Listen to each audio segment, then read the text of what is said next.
दोस्तों, जब भी हम मोबाइल खोलते हैं तो मोबाइल की स्क्रीन पर तरह-तरह के ऐड्स शो हो जाते हैं, तो उनसे काफ़ी परेशानी होती है। तो आज मैं आपको आसान तरीके बताता हूँ, 1 मिनट के अंदर-अंदर आपका ये मसला हल कर देता हूँ।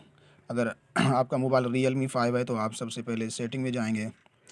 सेटिंग में आने के बाद आप इसको स्क्रॉल अप करेंगे, नीचे आपको मिल जाएगा ऑप्शन प्राइवेसी का।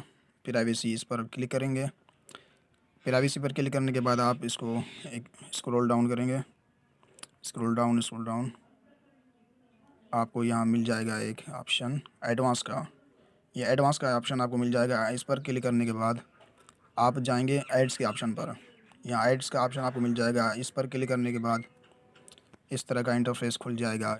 यहाँ पर लिखा है कि डिलीट एडवर्टाइजिंग आईडी। इस पर क्लिक करेंगे। यहाँ नीचे लिखा है डिलीट एडवर्टाइजिंग आईडी। इस पर क्लिक करेंगे, ये डिलीट हो जाएगा। Advertising deleted. डिलीट होने के बाद आपके पास कोई ऐड शो नहीं होगा।